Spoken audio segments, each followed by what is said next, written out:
सांगा. अरे अध्यक्षांच्या मागणीचं निवेदन आहे तेवढं तर करू द्या.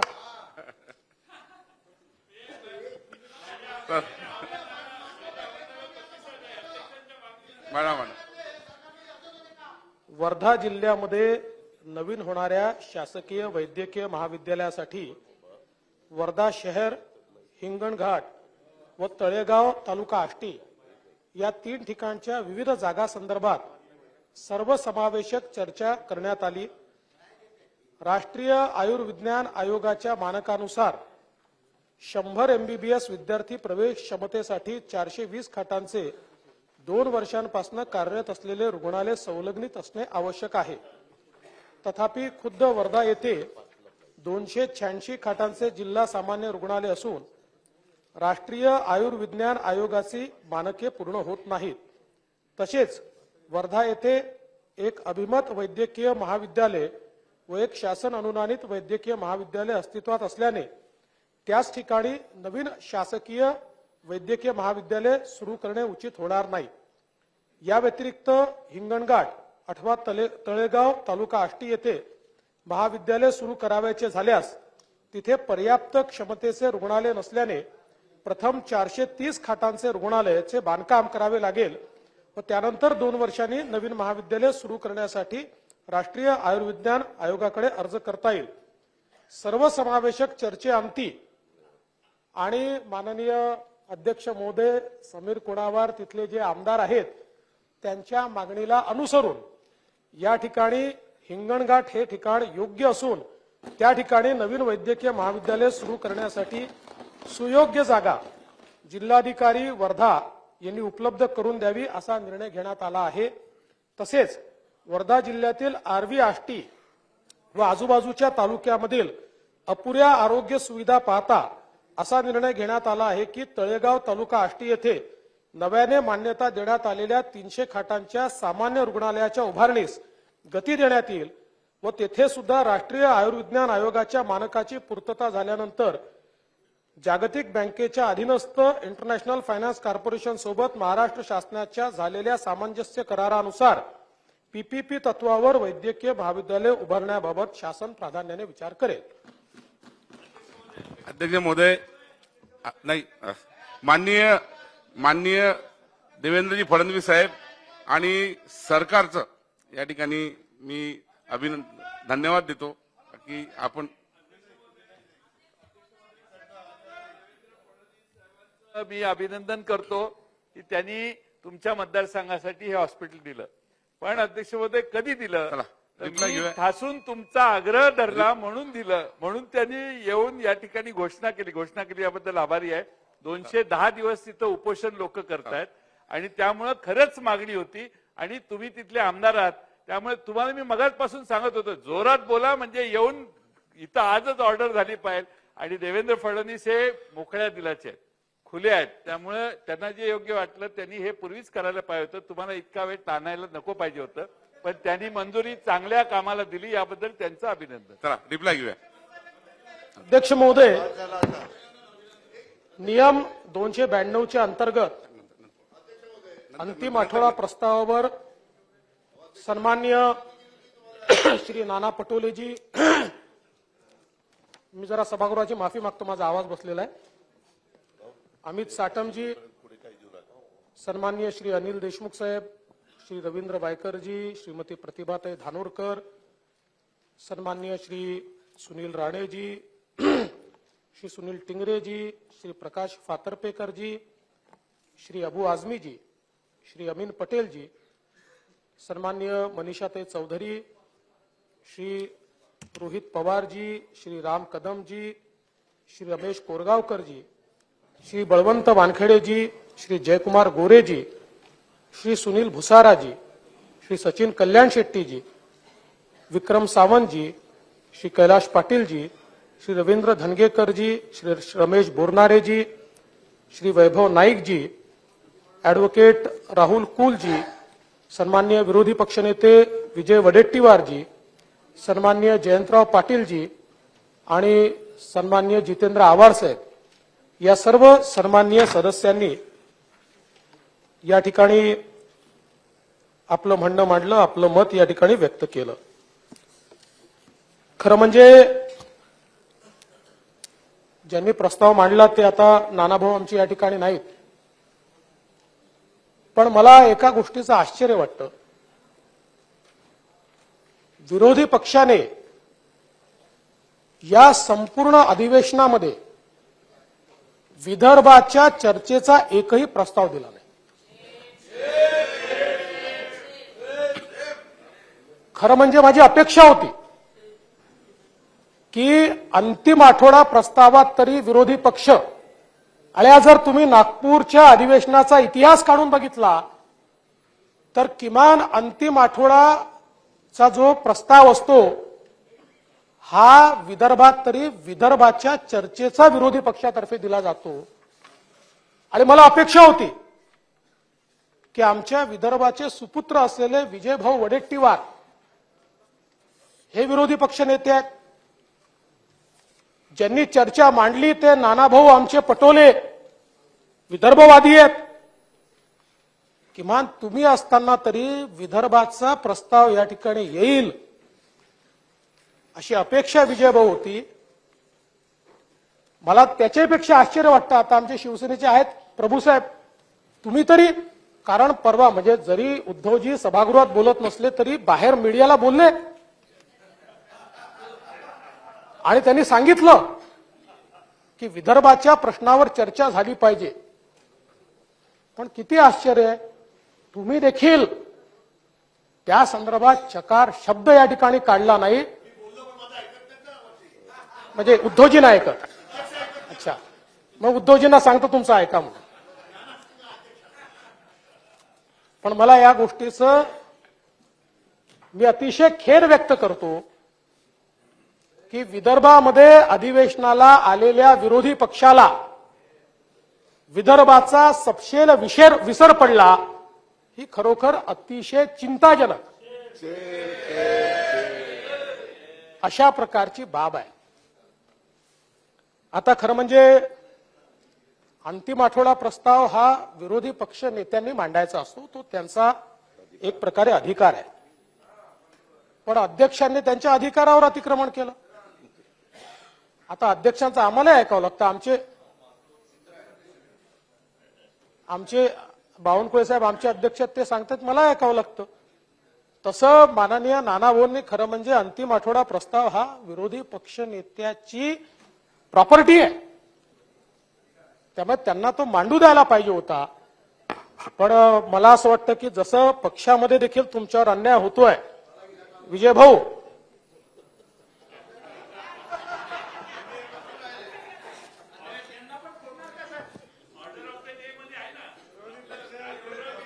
हा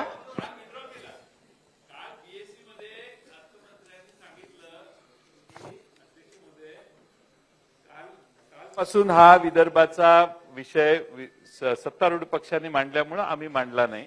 आणि सन्माननीय अर्थमंत्री महोदयांनी काल बीएससी मध्ये सांगितलं की आम्ही हा प्रस्ताव वेळ नसेल तर विड्रॉ करतो. आता अध्यक्ष महोदय अजून हाऊस सभागृह संपलेलं नाही, त्यामुळे ऑर्डर ऑफ द डे मध्ये आजही आहे आणि त्याची चर्चा होणार आहे असं गृहीत धरून आम्ही सगळे बसून आहोत. आणि तो आता चर्चा होणारच आहे सभागृहात. तुम्ही मांडला किंवा आम्ही, तुम्ही जो विषय मांडला, आता 10 दिवसाचं अधिवेशन घ्यायचं आणि तिकडून 2 प्रस्ताव, इकडून 1 प्रस्ताव, किंवा इकडनं 2 प्रस्ताव तिकडे 1, एवढं लिमिटेड काळात. म्हणून आम्ही म्हणत होतो की 1 महिना अधिवेशन घ्या, नागपूरचे आम्हाला हवा जास्ती दिवस हे करण्यासाठी द्या. आणि आपण 2 मिनिटं, माझं झालेलं नाही, दोघात बसून ठरवा कोण बोलायचं. बसून ठरवायचं काही कारण नाही. आमचं अंडरस्टँडिंग खूप चांगलं आहे, कसं कोणी बोलायचं ते कळतं आम्हाला. अध्यक्ष महोदय, यामध्ये काल कामकाज सल्लागार समितीमध्ये त्याच्यामध्ये वेळ तिथं कमी होता. अंतिम आठवडा प्रस्ताव काल आला, त्यावेळेस विरोधी पक्षाला कळलेलं होतं की बाबा अधिवेशन संपणार आहे. त्यांनी सांगायला पाहिजे होतं अध्यक्षाला की आम्हाला अंतिम आठवडा प्रस्ताव द्यायचा नाही. वेगळं इकडं बोलायचं, बाहेर वेगळं बोलायचं, हे धंदे बंद करा. आणि अध्यक्ष महोदय, दुसरं त्याच्यामध्ये एकनाथराव शिंदे, देवेंद्र फडणवीस, आम्ही सगळ्यांनी ठरवलं की विदर्भाच्या बद्दल उत्तर तर आलंच पाहिजे, तो विदर्भाचा अधिकार आहे. म्हणून आम्ही विधान परिषदेमध्ये प्रवीण दरेकर साहेबांना सांगितलं की तिथं तुम्ही विदर्भाचा प्रस्ताव मांडा. आज सकाळी त्यांनी तो मांडलाय. त्याच्यामध्ये व्यवस्थितपणे मला प्रसाद लाड साहेबांनीच मगाशी सांगितलं, तेव्हा आम्ही दोघंही होतो, ते येऊन सांगत होते की अतिशय चांगल्या पद्धतीनं विदर्भातले प्रश्न मांडण्याचं काम सन्माननीय सदस्य हे प्रवीण दरेकर साहेबांनी केलेलं आहे. त्याच्यामुळे तिथं उत्तर स्वतः देवेंद्र फडणवीस साहेब देणार आहेत. ते उत्तर काही विधान परिषदेपुरतं नाही, अख्ख्या विदर्भाच्या जनतेच्या करता ते उत्तर त्यांचं आहे आणि इथं कायदा सुव्यवस्थेच्या संदर्भातलं उत्तर आहे.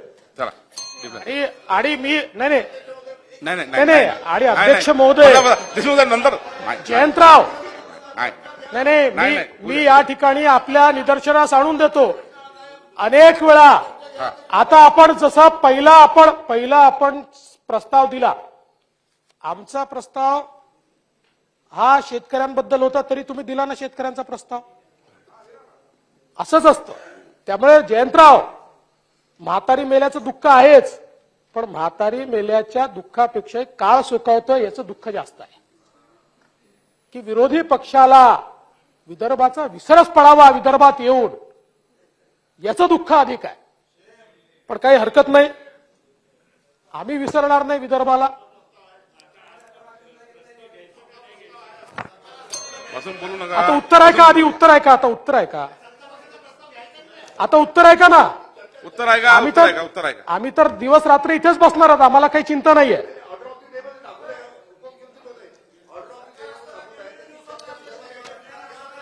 अध्यक्ष महोदय, होणार. खरं म्हणजे आमचे नाना या ठिकाणी ड्रग्ज संदर्भात बोलले, मग ओढून ताणून त्याच्यामध्ये त्यांनी गुजरातही आणलं, मग महाराष्ट्रात काय चाललंय असं त्यांनी त्या ठिकाणी सांगितलं. खरं म्हणजे इतक्या मोठ्या प्रमाणात ड्रग्जवर पहिल्यांदाच कारवाई चालली आहे.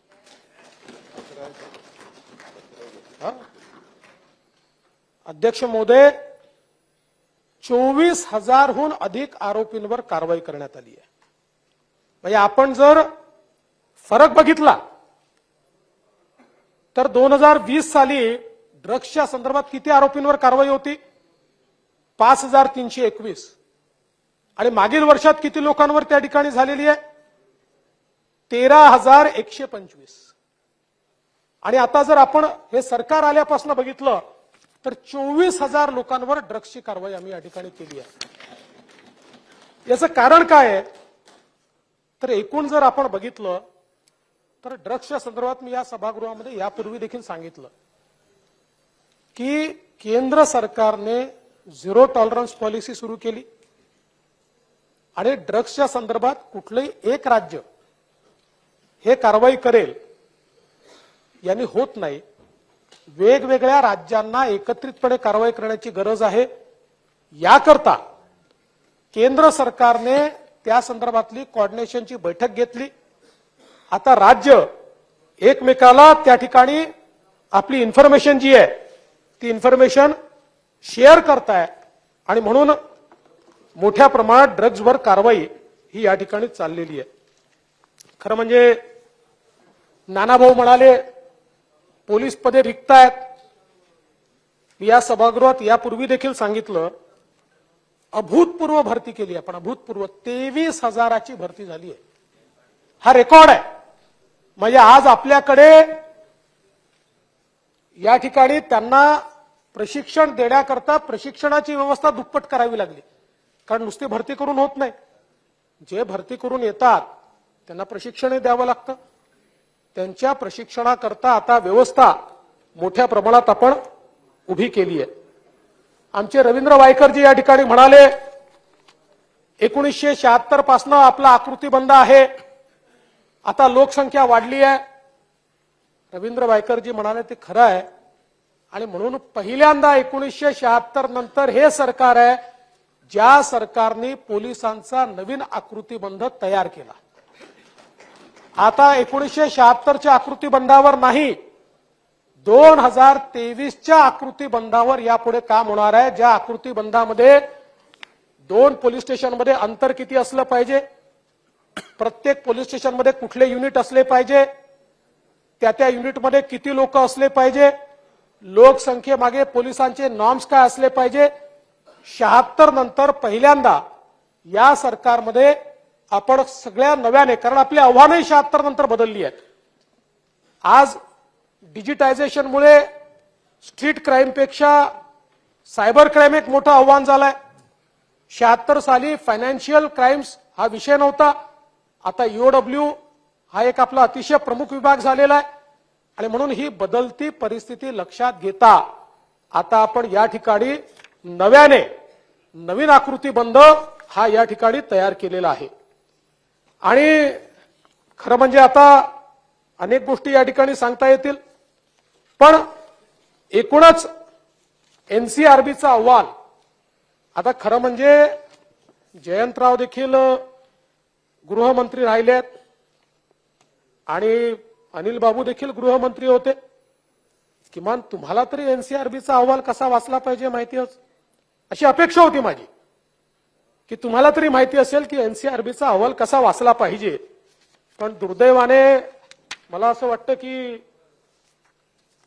त्या ठिकाणी कदाचित राजकीय हेतूने बोलायचं असेल किंवा एनसीआरबीचा अहवाल कसा वाचायचा हे माहिती नसलं तर आज मी ते सांगतो आपल्याला की तो कसा वाचला पाहिजे.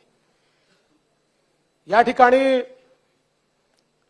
ललित पाटीलच्या संदर्भात देखील विषय उपस्थित झाला. खरं म्हणजे या सभागृहामध्ये मी तर पत्रच वाचून दाखवलं, इथे दाखवलं, कृष्णप्रकाशचं पत्र इथे मी वाचून दाखवलं ललित पाटीलच्या संदर्भात, की ललित पाटीलची कस्टडीच घेतली नाही. मग जे कृष्णप्रकाशच्या लक्षात आल्यानंतर कृष्णप्रकाशने राज्य सरकारला पत्र लिहिलं की हायकोर्टात जाऊन 4 पानी पत्र आहे की बाबा हायकोर्टात जाऊन ही कस्टडी आपण मागितली पाहिजे, त्याशिवाय या गुन्ह्यातनं काही बाहेर येणार नाही.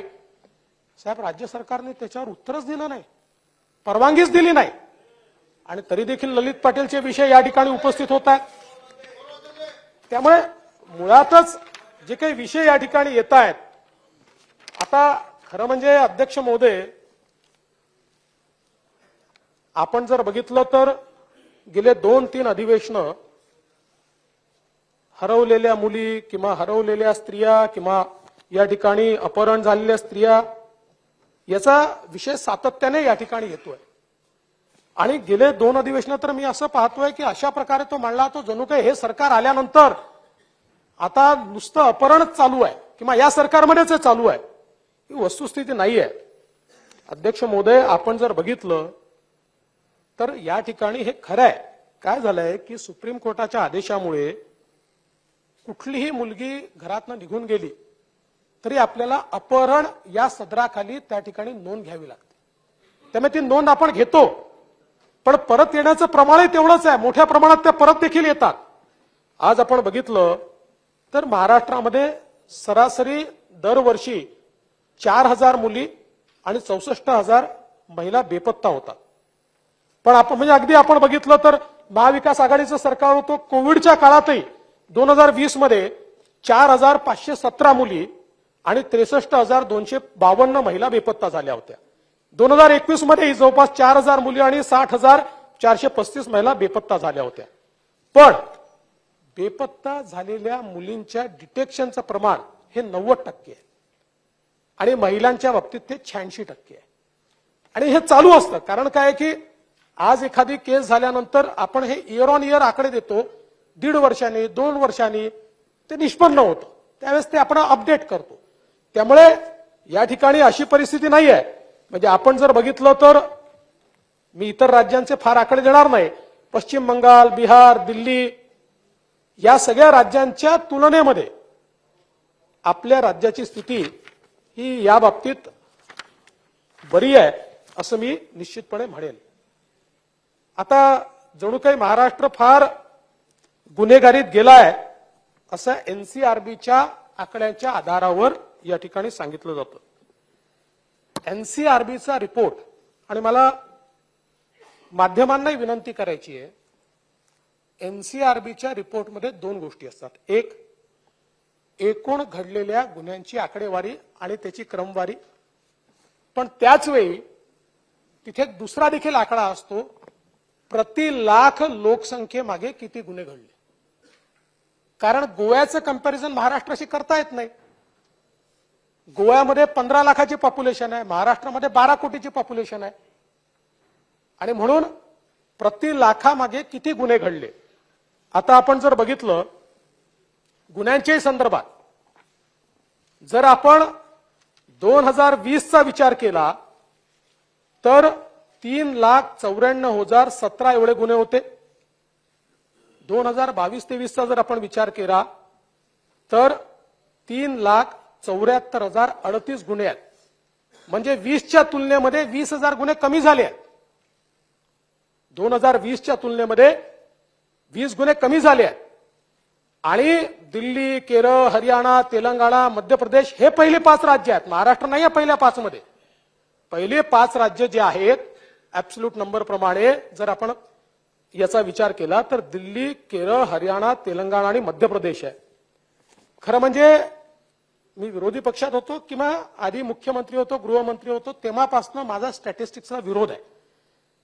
गुन्ह्यांच्या संदर्भात स्टॅटिस्टिक्सच्या आधारावर आपण त्याचं विश्लेषण करणं योग्य नाही याच मताचा मी आहे.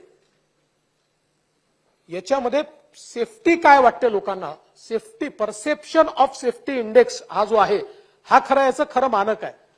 पण अनेक वेळा एनसीआरबीचा रिपोर्ट आला की स्टॅटिस्टिक्सवरच चर्चा होते आणि मलाही स्टॅटिस्टिक्स मांडावं लागतं. उदाहरणादाखल आज दिल्ली आणि मुंबईचं कंपॅरिझन केलं समजा तर नंबर सोडून द्या, पण दिल्लीमध्ये 12 वाजता एखाद्या मुलीला एकटं फिरताना सेफ वाटेल का आणि ते मुंबईमध्ये वाटते का याचं जर कंपॅरिझन केलं तर मुंबईच्या बाबतीत मी हे सांगू शकतो की मुंबईमध्ये आज मुली 12 वाजताही सेफली फिरू शकतात. हे सेफ्टी परसेप्शन आहे, याला स्टॅटिस्टिकल तुम्ही काही डेटा देऊन फायदा नाही आहे. पण तरी देखील जेव्हा स्टॅटिस्टिक्सच्या आधारावर आपल्या राज्याला बदनाम केलं जातं त्यावेळी त्या स्टॅटिस्टिक्सचाही खऱ्या अर्थानं आपल्याला विश्लेषण या ठिकाणी करावं लागतं. आता खुनाच्या संदर्भात आपण बघू तर त्याच्यामध्ये प्रति लाख लोकसंख्येनुसार महाराष्ट्र 20वा आहे. म्हणजे उत्तर प्रदेशामध्ये 3,491, बिहारमध्ये 2,930, महाराष्ट्र 2,295. म्हणजे लोकसंख्येने आपण जर विचार केला, संख्येनेही आपण जर विचार केला 3ऱ्यावर आहोत, पण तसे लोकसंख्येने आपण 20व्या क्रमांकावर आहोत. त्यामुळे खून असेल, खुनाचा प्रयत्न याच्यामध्ये देशामध्ये आपण 16व्या क्रमांकावर आहोत.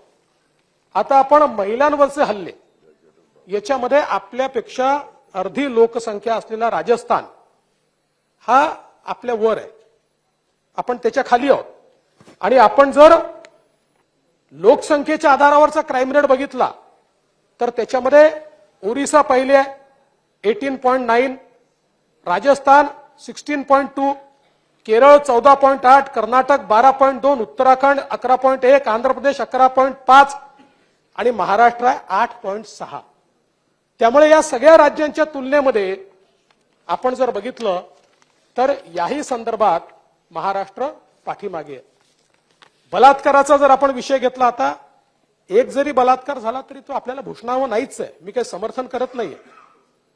आणि बलात्कार होतात ही वस्तुस्थिती आपल्याला नाकारता येणार नाही, त्याच्याविरुद्ध कठोर पावलं उचलली गेली पाहिजे, याच्यात दुमत असू शकत नाही. पण जी परिस्थिती रंगवली जाते की जणू काही महाराष्ट्रात खूप बलात्कार होत आहेत आणि महाराष्ट्रातली कायदा आणि सुव्यवस्था बिघडलेली आहे. आज बलात्कारामध्ये महाराष्ट्र 16व्या क्रमांकावर आहे. उत्तराखंड 15.4, उत्तर प्रदेश 15.4, राजस्थान 13.8, हरियाणा 12.7, हिमाचल प्रदेश 9.8, अरुणाचल प्रदेश 9.8, गोवा 9.4, छत्तीसगड 8.3, मध्य प्रदेश 7.3, झारखंड 6.8, ओरिसा 6.4, महाराष्ट्र 4.8. त्यामुळे महाराष्ट्र हा 16व्या क्रमांकावर या ठिकाणी आहे. एवढंच नाही तर आपण जर अध्यक्ष महोदय अपहरणाच्या संदर्भातला विचार या ठिकाणी केला तर त्याच्यामध्येही महाराष्ट्र हा पहिल्या क्रमांकावर नाही. कोणीतरी म्हणाला बिहारपेक्षा जास्त अपहरण महाराष्ट्रामध्ये, हे खरं नाही. दिल्लीमध्ये 26.7, हरियाणात 13, आसाममध्ये 12.8, ओरिसामध्ये 12.7, मध्य प्रदेशात 12.1, राजस्थानमध्ये 11, उत्तराखंड 10, महाराष्ट्र 9.8. त्यामुळे अध्यक्ष महोदय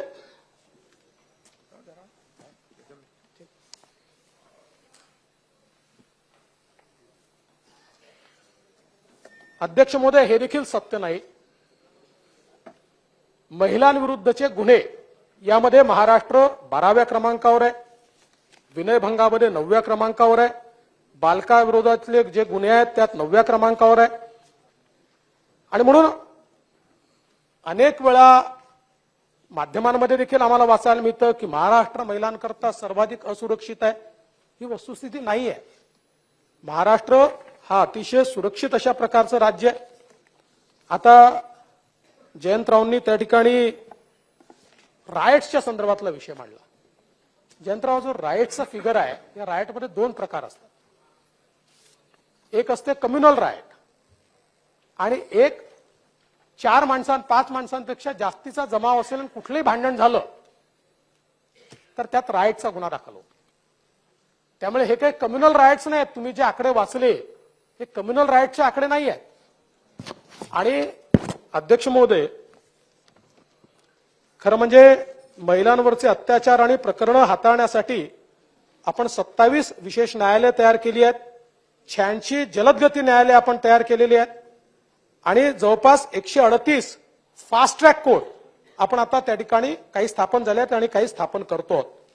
आणि म्हणून अगदी अनुसूचित जाती विरुद्धचे गुन्हे महाराष्ट्र 13वा आहे, अनुसूचित जमाती विरुद्धचे गुन्हे महाराष्ट्र 11वा आहे, आर्थिक गुन्हे महाराष्ट्र 13वा आहे, सायबर गुन्ह्यांमध्ये देखील सर्वाधिक डिजिटायझेशन झालेलं राज्य असून देखील आपण त्या ठिकाणी 4थ्या क्रमांकावर आहोत, हे मला या निमित्ताने नमूद करायचं आहे.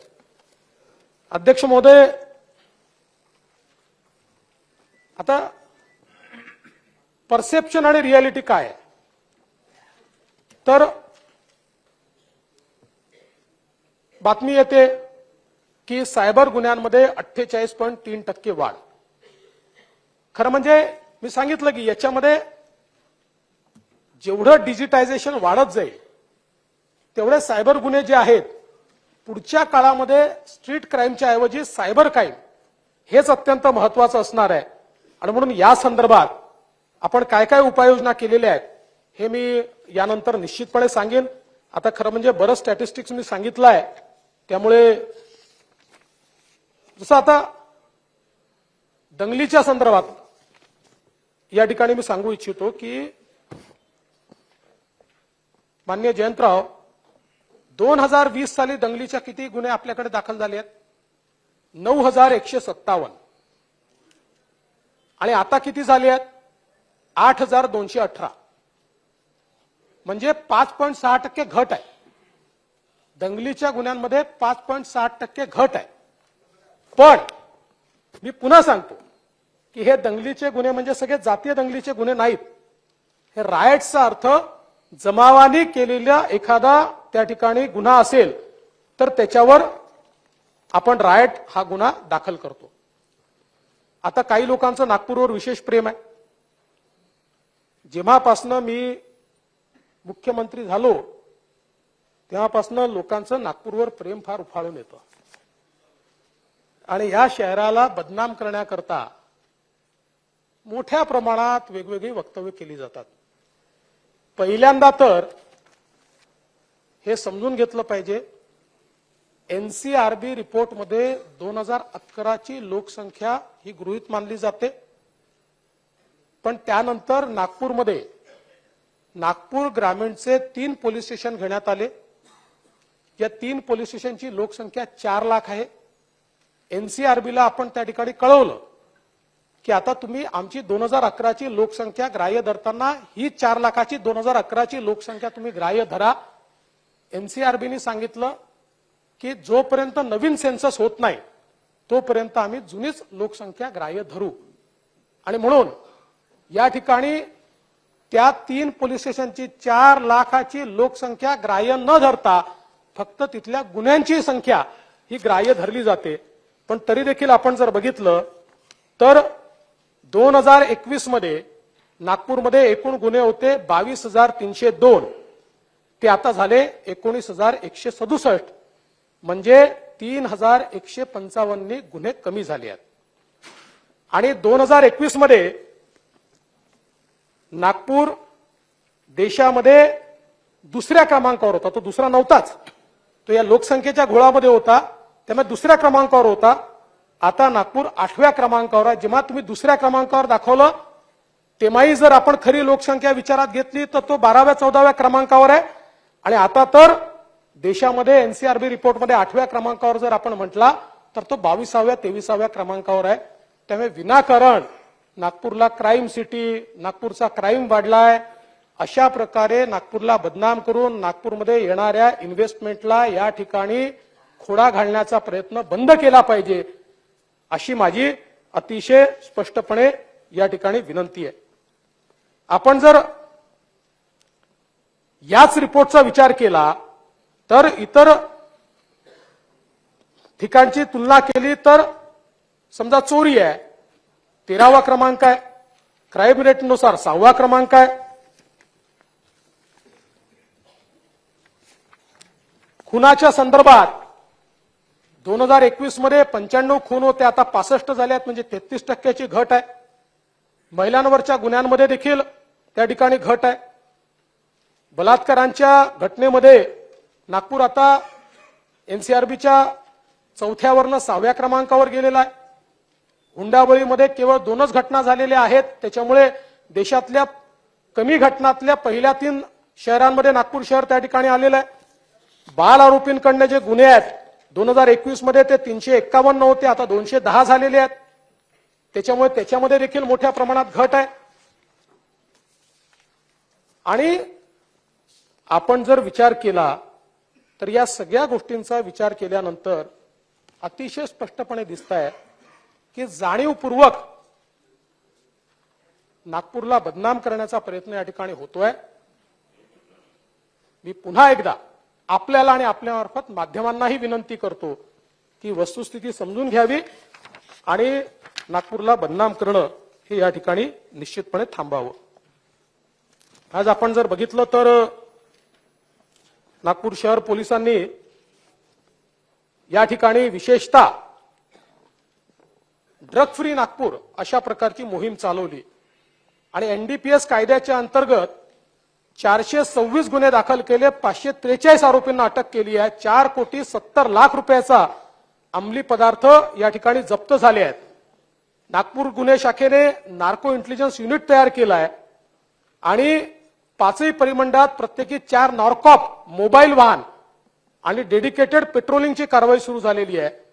रेकॉर्डवरील 1150 ड्रग पेडलर्स यांचे डोझियर्स तयार करून 22 हॉटस्पॉट निश्चित करून आणि त्या ठिकाणी अतिशय मोठी कारवाई ही या ठिकाणी करण्यात आलेली आहे. आता ही पण बातमी या ठिकाणी आली की मुली बेपत्ता झाल्या नागपूरमध्ये. खरं म्हणजे माहे ऑक्टोबर पर्यंत 338 मुली बेपत्ता होत्या, त्यातल्या 326 मुली या परत आलेल्या आहेत.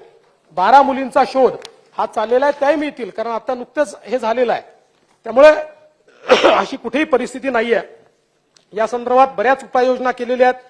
पोलीस काका व पोलीस दिदी उपक्रम घेण्यात आलेले आहेत. 33 पोलीस ठाण्याअंतर्गत 157 पोलीस दिदी आणि 97 पोलीस काका त्या ठिकाणी कार्यरत आहेत, ज्यांनी जवळपास 2,45,164 मुला मुलींचं त्या ठिकाणी समुपदेशन केलेलं आहे. शाळांमध्ये जाऊन त्या ठिकाणी केलेलं आहे. आणि बाकी आता खूप मी या स्टॅटिस्टिक्स मध्ये जाऊ इच्छित नाही, पण विशेषतः सर्व प्रकारच्या गुन्ह्यांमध्ये गुन्हे कमी झाले आहेत हे मात्र या ठिकाणी मी सांगू इच्छितो. मुंबईमध्ये देखील आपण जर विचार केला तर मुंबई पोलिसांनी दर शनिवारी तक्रार निवारण दिवस सुरू केलाय आणि आतापर्यंत 67,000 महिला पुरुष यांच्या तक्रारी ऐकून घेऊन त्या तक्रारी सोडवण्याचं काम या ठिकाणी केलंय. मुंबई शहरामध्ये 4,500हून अधिक एकटे राहणाऱ्या ज्येष्ठ नागरिकांना मुंबई पोलीस त्या ठिकाणी सातत्याने संपर्क करतात. त्यांना काही अडचण तर नाही ना याची खात्री घेतात आणि त्यांच्या अडीअडचणी सोडवतात. विशेषतः ड्रग्सच्या संदर्भात मुंबई पोलिसांनी शाळा कॉलेज परिसरामध्ये जवळपास 2400 पानटपऱ्या ज्याच्या संदर्भात संशय होता की ते ड्रग्सची विक्री होते, अशा 2400 पानटपऱ्या त्या ठिकाणी काढून टाकलेल्या आहेत आणि त्यांना त्या ठिकाणी हटवलेलं आहे. यासोबत महिलांविषयक गुन्हे हे मुंबईमध्ये एकूण गुन्हे तर कमी झालेच आहेत, पण या गुन्ह्यांपैकी 91% गुन्हे हे मुंबई पोलिसांनी उघडकीस आणले आहेत आणि अल्पवयीन मुलींच्या संदर्भात 97% गुन्हे हे त्या ठिकाणी उघडकीस आणण्याचं काम हे मुंबई पोलिसांनी केलेलं आहे. महिला आणि लहान बालकांमध्ये जागृती करण्याकरता विविध उपाययोजना या ठिकाणी घेण्यात आलेल्या आहेत आणि विशेषतः आपण जी 1930 हेल्पलाईन सुरू केली आहे त्या हेल्पलाईनच्या माध्यमातून 21 कोटी रुपये वेगवेगळ्या बँक खात्यांमध्ये योग्य वेळी गोठवून क्रेडिट कार्ड फ्रॉड झाला असेल किंवा वेगवेगळ्याचे फ्रॉड झाले असतील जशी माहिती आली तसे ते पैसे गोठवल्यामुळे ते पैसे वाचवण्याचं काम हे मुंबई पोलिसांना त्या ठिकाणी करता आलंय. जवळपास 4000 किलो ड्रग्ज हे मुंबई पोलिसांनी या ठिकाणी त्याच्यावर कारवाई केली आहे आणि ते जप्त केलेले आहेत आणि जप्त केलेले ड्रग्ज हे आपण त्या ठिकाणी नष्ट करतो ती कारवाई देखील मोठ्या प्रमाणात आपण या ठिकाणी केलेली आहे. यासोबत विरोधी पक्ष नेते ड्रग्सच्या कारखाने वगैरे याच्यावर बोलले. वस्तुस्थिती आहे मोठ्या प्रमाणात हे कारखाने आढळून येत आहेत.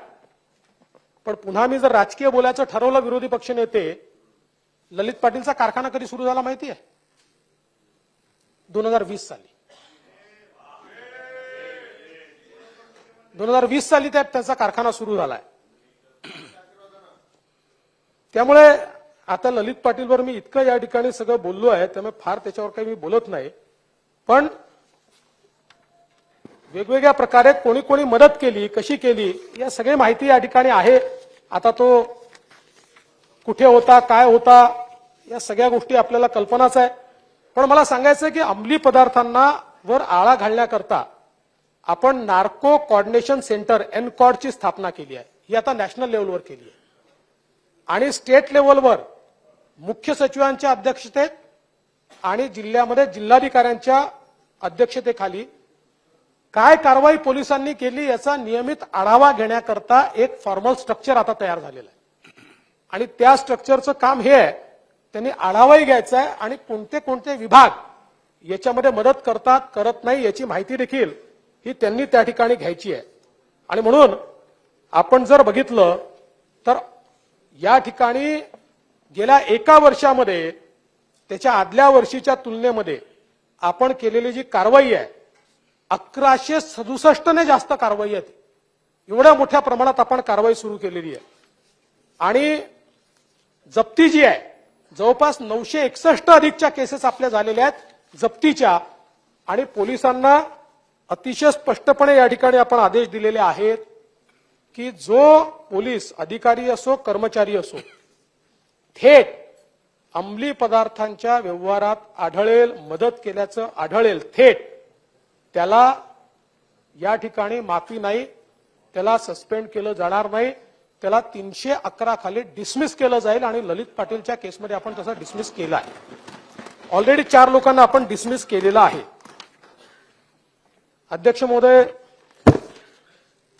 या ठिकाणी पोलिसांच्या घराकरता देखील या सरकारने चांगल्या उपाययोजना केलेल्या आहेत. जवळपास 4078 प्रकल्प हस्तांतरित झाले आहेत. 6453 प्रकल्प हे आता प्रगतीपथावर आहे. 300 प्रकल्पाच्या निविदा या आपण त्या ठिकाणी प्रसिद्ध केल्या आहेत. 4541 या निविदा स्तरावर आहेत आणि नियोजन स्तरावर 21148. 187 नवीन पोलीस ठाणे 46 प्रशासकीय इमारती आणि 305 सेवा निवासस्थाने याला आपण यावर्षी मान्यता दिली आहे. आणि आपण नवीन पोलीस ठाण्याचा विचार केला तर अमरावती विभागात 47, नागपूर विभागात 28, पुणे विभागात 18, कोकण विभागात 20, छत्रपती संभाजीनगर विभागात 52 आणि नाशिक विभागात 22. आणि आपण प्रशासकीय इमारतींसाठी 319 कोटीची मंजुरी दिली आहे आणि यावर्षी पोलीस गृहनिर्माणासाठी 802 कोटीची तरतूद केली आहे जी आपण 19-20 आणि 20-21 या दोन्हीच्या तुलनेत 2 पट आपण निधीची तरतूद ही पोलिसांच्या इमारतींकरता या ठिकाणी केली आहे. मगाशी मी सांगितलं पोलीस भरतीच्या संदर्भात 23,000ची पोलीस भरती आपण या ठिकाणी केलेली आहे आणि मोठ्या प्रमाणात आता त्यांच्या प्रशिक्षणाचं काम चाललेलं आहे आणि अनेक ठिकाणून ही मागणी येते की पुढच्या वर्षीची भरती देखील आपण त्वरित करा.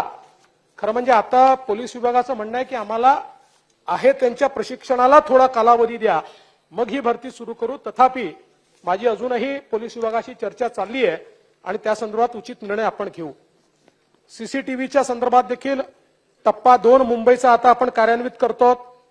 पुढच्या टप्प्यामध्ये आता अमरावती, नांदेड आणि ठाण्याचे डीपीआरला आपण मान्यता दिलेली आहे आणि 493 कोटीची मान्यता आपण दिली आहे. यासोबत आपल्याला कल्पना आहे की पीएफआयच्या विरुद्ध आपण कारवाई केली. मुंबईमध्ये 5 लोकांना अटक झाली, पुण्यात 7 लोक, संभाजीनगरला 12 लोक, रायगडला 5 लोक आपल्याला त्या ठिकाणी सापडलेले आहेत. आपलं जे पोलीस दल आहे त्याच्यावरचा तणाव कमी करण्याकरता देखील उपाययोजना या ठिकाणी केलेली आहे. वेगवेगळ्या प्रकारे आपला प्रयत्न आहे की पोलिसांना 8 तासाची ड्युटी द्यावी आणि बऱ्याच ठिकाणी आता आपण ते सुरू केलेलं आहे. 8 तासाची ड्युटी आपण पोलिसांना देण्याचा प्रयत्न करतो. अर्थात पूर्ण सरसकट लगेच ते शक्य होत नाहीये, पण मोठ्या प्रमाणात ते काही ठिकाणी आपण सुरू केलेलं आहे आणि हळूहळू सगळीकडे पोलिसांना 8 तासाची नियमित ड्युटी कशी करता येईल अशा प्रकारचा आपला प्रयत्न हा त्या ठिकाणी आहे. 55 वर्षावरील पोलीस अंमलदार आणि शारीरिकदृष्ट्या सक्षम नसलेल्या पोलीस अंमलदारांना तर आपण त्यांच्या विनंतीप्रमाणे 8 तास कर्तव्य आणि 16 तास आराम अशा प्रकारे आपण त्यांना ती ड्युटी देतो आहोत आणि वेगवेगळ्या प्रकारे पोलिसांच्या त्यांच्या आरोग्याची काळजी घेण्याकरता त्यांची नियमित तपासणी करण्याच्या संदर्भात वेगवेगळ्या प्रकारचे निर्णय आपण या ठिकाणी घेतलेले आहेत.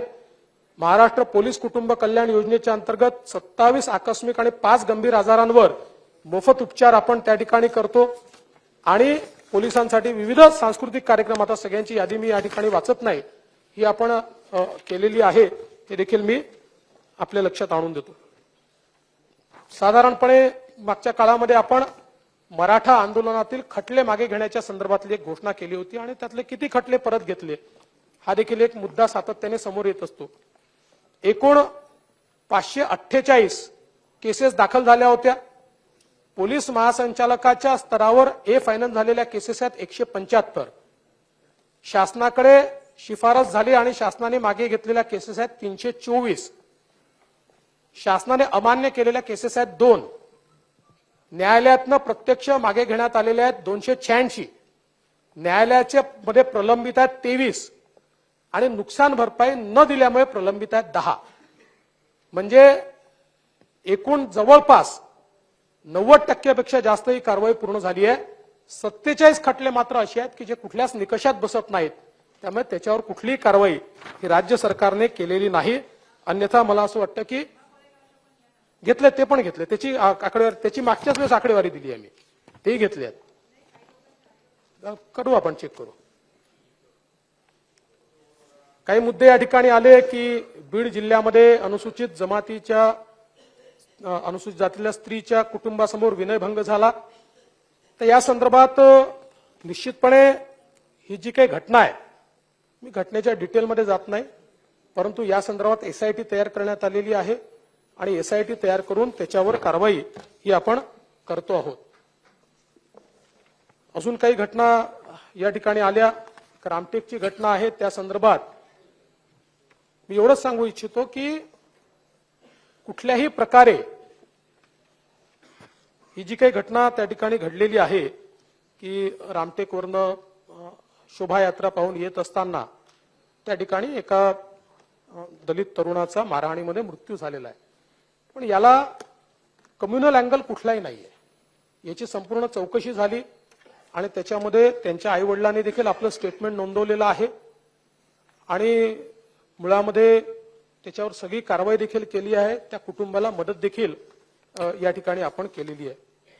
एक गोष्ट अजून लक्षात घेतली पाहिजे की गेल्या काही वर्षांपासून सेक्स्टॉर्शन सारखे गुन्हे देखील मोठ्या प्रमाणात या ठिकाणी उघडकीस येत आहेत आणि जर आपण एनसीआरबीचा अहवाल बघितला तर सायबर क्राईम मध्ये विशेषतः आपल्याला जी काही वाढ दिसते आहे आणि अशा प्रकारचे जे सायबर रिलेटेड गुन्हे आहेत किंवा मोबाईलचा उपयोग करून जे काही गुन्हे होत आहेत अशा प्रकारच्या गुन्ह्यांवर आळा आणण्याकरता आपण एक महाराष्ट्र सायबर अशा प्रकारचा प्रोजेक्ट हातामध्ये घेतलाय. 837 कोटी रुपयाचा प्रोजेक्ट आहे. हा जो काही प्रोजेक्ट आहे हा एक आपण अतिशय डायनामिक प्लॅटफॉर्म या ठिकाणी तयार करतो आहोत की ज्याच्यामध्ये सर्व प्रकारच्या बँका, NBFCs, financial institutions, social media, हे जे आपले सगळे साईट्स आहेत त्या, असं सगळ्यांना आपण एकत्रितपणे त्याच्यावर करतो आणि कुठलाही गुन्हा घडला तर क्विक रिस्पॉन्स आपल्याला देता येईल अशा प्रकारचा एक एलिट फोर्स या माध्यमातून आपण तयार करतो. माझा अंदाज असा आहे की पुढच्या 3 ते 4 महिन्यामध्ये आपण या संदर्भातली कारवाई म्हणजे ही पूर्ण करू शकू आणि एक अतिशय डायनामिक अशा प्रकारचा हा आपण प्लॅटफॉर्म तयार करू. महाराष्ट्रामध्ये एकूण 48 सायबर पोलीस स्टेशन्स आता कार्यरत आहेत आणि 44 सायबर लॅब सुरू करण्यात आलेले आहेत की ज्याच्या माध्यमातून मोठ्या प्रमाणात आपल्याला डिटेक्शन मध्ये देखील त्या ठिकाणी फायदा होतो. एक लॉटरीच्या संदर्भात वगैरे देखील या ठिकाणी मुद्दे झाले. खरं म्हणजे ऑनलाईन लॉटरी असेल किंवा ऑनलाईन गेमिंग असेल या संदर्भात 2 प्रकार आहेत. एक जे लोक मान्यतेने करतायत आणि काही लोक चुकीच्या पद्धतीने करतायत. ज्या आता आपल्याला अनेक वेळा हे टीव्हीवर ऍड्स पाहायला मिळतात. विशेषतः आयपीएलच्या काळामध्ये तर खूप वेगवेगळे ऍड्स पाहायला मिळतात. अर्थात त्याही संदर्भात मी मागे देखील बोललो की एक ऍडिक्शन लोकांचं तयार होत आहे. जरी आता त्याच्यामध्ये लिमिटेड पैसे लावता येतात, एका अकाउंटवरनं तुम्हाला एका लिमिटपेक्षा जास्त पैसे त्याच्यात लावता येत नाही, पण लोक वेगवेगळे अकाउंट उघडतात, त्याच्यातनं ते खेळ करतात आणि म्हणून त्याच्या संदर्भात मला असं वाटतं की थोडी काळजी आपल्याला ही घेण्याची आवश्यकता आहे. पण आज यातला मुख्य प्रश्न एवढाच आहे की हे सगळं डिजिटल आहे आणि यातल्या काही ज्या इलिगल चालणाऱ्या अशा प्रकारचे बेटिंग आहे हे डार्कनेटच्या माध्यमातून त्या ठिकाणी चालतं. मला हा विश्वास आहे की एकदा आपला सायबर प्लॅटफॉर्म तयार झाला तर आपण मोठ्या प्रमाणात याच्यावर आळा आणू शकू. पण मला असं वाटतं की याचं विनियमन करण्याच्या संदर्भात कायदा करण्याची आवश्यकता आहे. पण तो राज्य सरकारने करून त्याचा कितपत फायदा होईल ही माझ्या मनात शंका आहे. त्यामुळे आम्ही केंद्र सरकारला विनंती करणार आहोत की अशा प्रकारचे हे जे काही चाललेलं आहे याच्या विरुद्ध केंद्र सरकारनेच पुढाकार घेऊन याचं विनियमन करण्याच्या संदर्भातला एखादा कायदा हा सुरू केला पाहिजे. अध्यक्ष महोदय, या संदर्भात गुन्ह्यांच्या संदर्भात मी ऑलरेडी सांगितलेलं आहे. यासोबत काही अजून वैयक्तिक मुद्दे आलेले आहेत. त्या जे काही सभासद आहेत त्यातले बरेच लोक उपस्थिती नाही आहेत, त्यामुळे त्यांना मी निश्चितपणे त्यांचे जे मुद्दे आहेत ते मुद्दे लेखी मुद्दे त्यांना मी निश्चितपणे पाठवेल. खरं म्हणजे जयंतरावांनी बोलताना 2-3 गोष्टींचा उल्लेख केला. पहिल्यांदा तर जयंतराव तुम्ही म्हणालात भारत राममय होणार, जणू राम अवतरणार अशा प्रकारची परिस्थिती आहे. साहेब, राम नसते तर तुमचं तरी अस्तित्व राहिलं असतं का? तुम्ही राजारामांमुळे अवतरले इथे. तुमचा अवतार राजारामांमुळे आहे, त्यामुळे तुम्ही तरी आता या संदर्भात बोलू नये. हा पाठिंबा आहे ना? हा, मग काय हरकत नाही. हे रेकॉर्डवर घ्या, सगळा पाठिंबा आहे, काय अडचण नाही. माझ्या ऐकण्यात काही चूक झाली असेल. नाही, मी ऐकलं तुमचं, स्वतः मी टीव्हीवर बसून तुमचं ऐकत होतो. म्हणजे ज्यावेळेस तुम्ही हे सांगितलं की वैनगंगा नळगंगा, जयंतराव मी हात जोडून आपल्याला सांगतो, वैनगंगा नळगंगाच्या सगळ्या ज्या काही फॉर्मॅलिटीज होत्या त्या ज्यावेळेस मी मुख्यमंत्री होतो त्यावेळेसच आम्ही पूर्ण केल्या होत्या. त्याच्यानंतर काही काळ आपण मंत्री होता, आपली मनापासून इच्छा असेल, पण आपल्या मंत्रिपदाच्या काळामध्ये दुर्दैवाने तो प्रकल्प कॅबिनेट पर्यंत येऊ शकला नाही. आता नवीन सरकार आल्यानंतर मला माहिती आहे, म्हणजे तुमची इच्छा होती, पण काय अडचणी होत्या त्या तुमच्याशी माझी चर्चा झाल्यानंतर मलाही अवगत आहेत.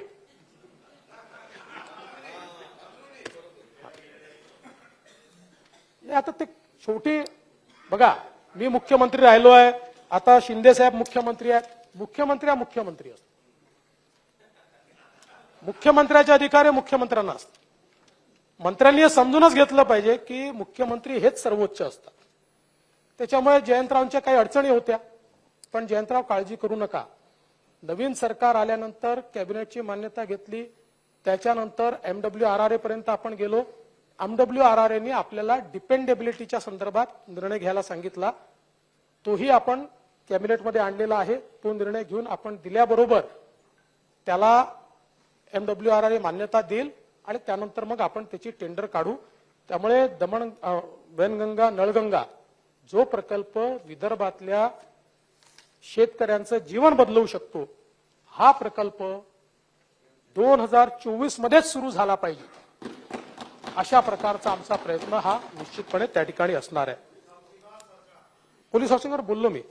अध्यक्ष महोदय, खरं म्हणजे काही विषय मी या ठिकाणी सांगितलेले आहेत, काही विषय कदाचित राहून गेले असतील. मी एवढं सांगू इच्छितो की कायदा आणि सुव्यवस्थेची चर्चा ही खरोखर महत्वाची असते आणि ती आणलीच गेली पाहिजे. कारण माझा असा बिलकुल दावा नाही की सगळ्या गोष्टी चांगल्याच आहेत. उलट अशा प्रकारची चर्चा झाल्यामुळे आणि विषय या ठिकाणी उपस्थित झाल्यामुळे आपला जो फोर्स असतो त्याच्यामध्ये देखील विधानसभा कशावर चिंता व्यक्त करते आहे या गोष्टी जातात. काही इंडिव्हिज्युअल केसेस असतात, त्या संदर्भात आपण ऍक्टिव्हली काम केलं पाहिजे, नाहीतर विधानसभा आपल्यावर लक्ष ठेवून आहे अशा प्रकारची भावना त्या ठिकाणी जाते. आणि म्हणून या चर्चेमध्ये ज्या ज्या सन्माननीय सदस्यांनी आपली मतं व्यक्त केली आहेत, मी त्यांना एवढंच सांगू इच्छितो की त्यांनी जे जे काही चांगले सजेशन्स दिलेले आहेत ते निश्चितपणे त्या ठिकाणी त्याच्यावर कारवाई करण्याचा प्रयत्न आपण करू. पण या निमित्ताने एवढं निश्चितपणे सांगतो की राज्यामध्ये कायदा आणि सुव्यवस्था ठेवण्याकरता पोलीस उत्तम प्रकारे प्रयत्न करतायत. राज्य शासनाचं पूर्ण पाठबळ त्याला आहे.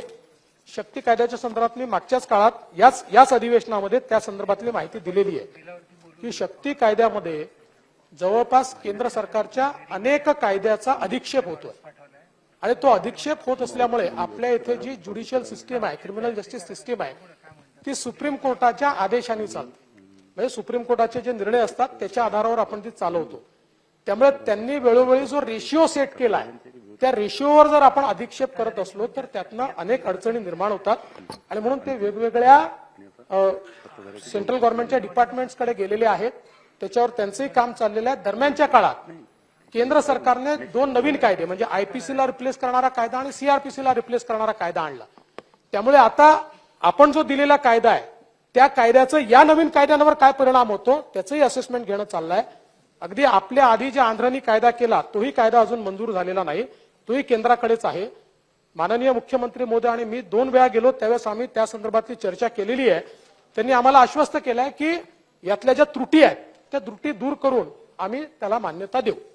मी अध्यक्ष महोदय जे काही या ठिकाणी विषय उपस्थित झाले होते त्याच्यावर बोलण्याचा प्रयत्न केला. मी सभागृहाचे आभार मानतो आणि माननीय मुख्यमंत्री महोदय देखील या संदर्भात काही विषय अन्य जे विषय आहेत त्याच्यावर मार्गदर्शन करणार आहेत. उत्तर नाही घेत ना, राईट टू रिप्लाय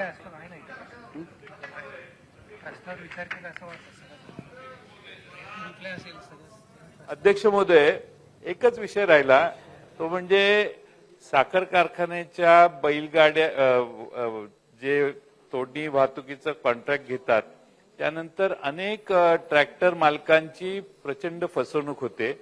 एकच टोळी 2-2, 3-3 जणांच्याकडून ऍडव्हान्स घेते आणि देशोधडीला कुटुंब लागतं जे ऍडव्हान्स देतं ते. माझी सन्माननीय गृहमंत्र्यांना विनंती आहे की त्यासाठी या काही छोटीशी कमिटी करून साखर संघाच्या प्रतिनिधींना विश्वासात घेऊन एक स्वतंत्र काही कायदा किंवा काही प्रोव्हिजन करावी की जेणेकरून अशा फसवणूक करणाऱ्यांना तत्काळ शिक्षा होईल आणि डबल टिबल ऍडव्हान्स घेण्याची प्रवृत्ती कमी होईल. अध्यक्ष महोदय, सन्मान्य जयंतरावांनी सांगितलं ती वस्तुस्थिती आहे. साधारणपणे सगळ्या एरियामध्ये हा प्रॉब्लेम झालेला आहे की टोळ्यांच्या नावाने 2-2, 3-3 ठिकाणून ऍडव्हान्स घ्यायचा आणि त्यानंतर ते गायब होतात. मग त्याचा जर त्या ऊसतोड कामगारालाही फायदा झाला असता तरी आपण एक वेळ म्हटलं असतं त्यालाही काही मिळत नाही.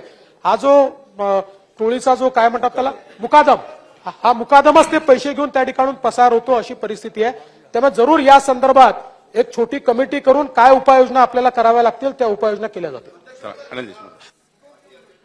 अध्यक्ष आपल्याला आपण विदर्भाचा आजच्या कामकाजामध्ये दाखवली ही चर्चा. आज चर्चा घ्यावी, आम्ही सर्व बसले आहे अध्यक्षमध्ये, आम्ही चर्चा करायला तयार आहे आणि ही चर्चा अध्यक्षमध्ये लवकरात लवकर चालू करावी अशी विनंती आपल्याला. उपमुख्यमंत्री महोदय, मी एक रात्रीचीच घटना माझ्या बाबा, मतदारसंघात कशावर बोलता लक्षात. आपण? अहो, ते रात्रीची घटना आहे. नंतर 6 लोक थांबा, चिरडले. ही चर्चा अरे बाबा बोलायला देतो तुम्हाला, थांबा. ही चर्चा संपू द्या, एकदा झाली आता. चला,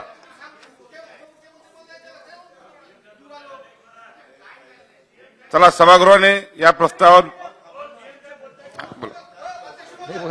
देतो, आपण खाली बसा, खाली ठीक बसा. आहे, ठीक आहे. मी त्याची दखल घेतो आणि कारवाईचे आदेश देतो.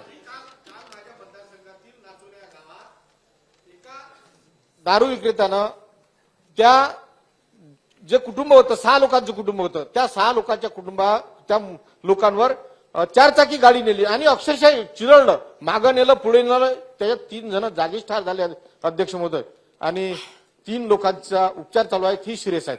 म्हणून हे फक्त तुमच्या लक्षात आणून द्यासाठी नाही, याची नोंद घेऊन आत्ताच्या आत्ता कारवाईचे आदेश देतो. चला.